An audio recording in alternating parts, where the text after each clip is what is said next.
for everyone. Welcome to our weekly investment outlook. Today is February 27 of 2024, and we have some exciting news to start today. Last week, the result of Nvidia showed that we are a company that's continue to surprise invest clients and all other technological companies dedicated to AI.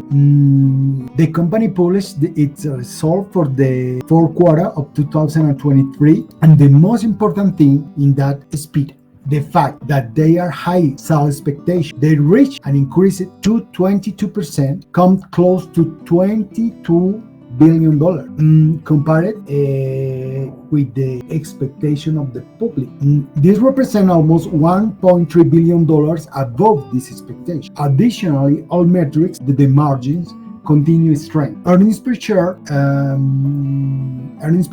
were about $5.16, and I mentioned that the same company highlight the growth condition could be maintained until 2025. This is an exciting news. We can see how this company stock increased in value in a single day, nearly to 277 billion markup.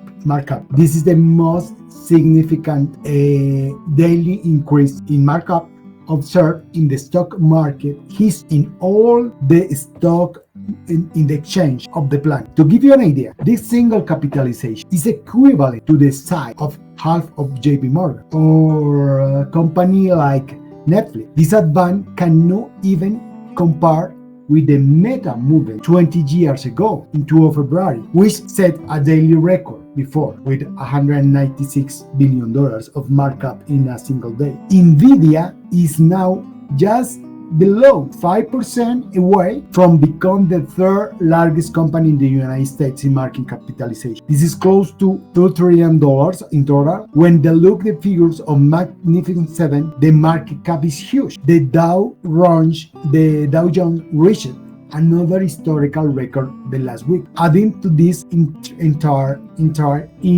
artificially intelligence boom, which we had expected this year, the document as Goldman Sachs 2024 report mentions the importance of artificial intelligence of this year in everything that had to do with asset management. The CFI Institute also published the document that end of 2023 that mentioned the points where artificial intelligence could support all the asset management development. I will put this document in the description of the video. Already yesterday, the CEO of JPMorgan, Jamie Dimon, mentioned several sectors of the economy where could strongly contribute to artificial intelligence. However, he said something that drew a lot of attention. Artificial intelligence will eventually be used in almost all jobs that exist on the planet. In addition, he mentioned that the JPMorgan created a new position last year, which is called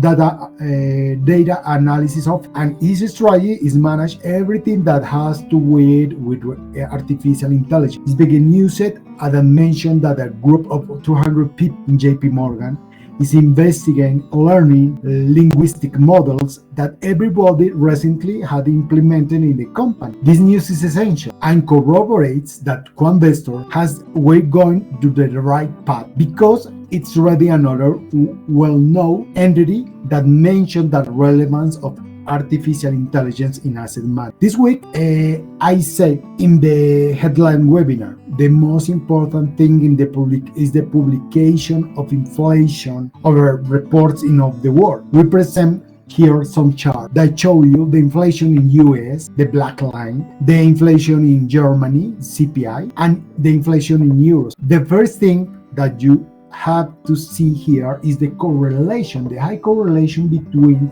inflation in all the world. This is critical moment because remember we have a little warnings of maybe potential rise inflation. So this upward movement maybe can affect the rates of bonds like 10-year notes or 30-year bonds in all the world. So be very careful and please have attention to this data. Look here, the data before in almost these three economies, the expectation right now is below of before that. So if any case that we see a spike of inflation in this week, maybe we can see a volatility in the market. Standard & Poor's and Nasdaq, Dow Jones as well have are right now in choppy trend, and we start to see a little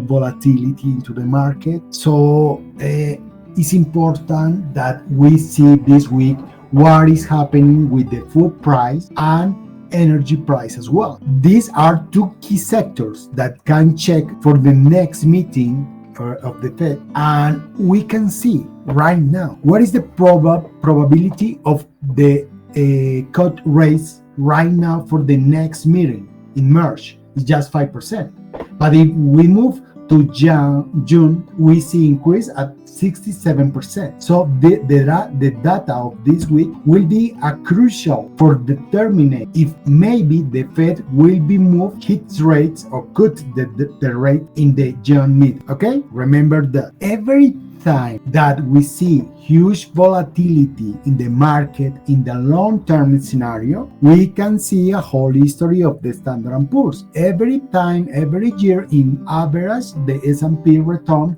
is almost 10%. So don't worry if you are long-term investor. No one is not recommendable that maybe you have huge return in the short term. Simple. This week as well, we have another information of earnings that maybe catch our attention. If you remember this morning, Lowe's and Macy's report their earnings. Tomorrow, TGX, and Thursday, Best Buy. So we can start to see how is the behavior of consumers in this retail store. The guys or the people in Wall Street, almost all this information doesn't matter. This information they remain their expectations good. About 75% of the people believe that maybe the S&P will be performed very well in the next week. Now see how react our portfolios this week to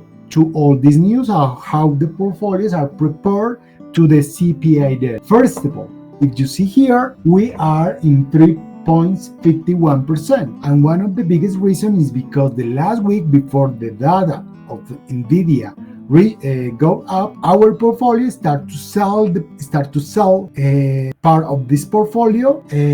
Look here, we had just here. Look here, we had almost 40% of technological. Right now we have 32. Our principal bets right now are Amazon, Meta, and Apple, and our portfolio our performance remain up. We have 149%, almost double of S&P, which is 83%. And in our technical view is here. The GTI indicators that are just, only are available for Bloomberg subscribers. In this moment, they show you a possible congestion zone between 5,100 and 5,070, almost here in this range. So it's just a signal that maybe you have to wait a little bit for this CPI information and PCE information in this week, and then you can take better decisions. Okay, and just for finish, are here all the metrics. We have return of 351% this month compared with the S&P until yesterday was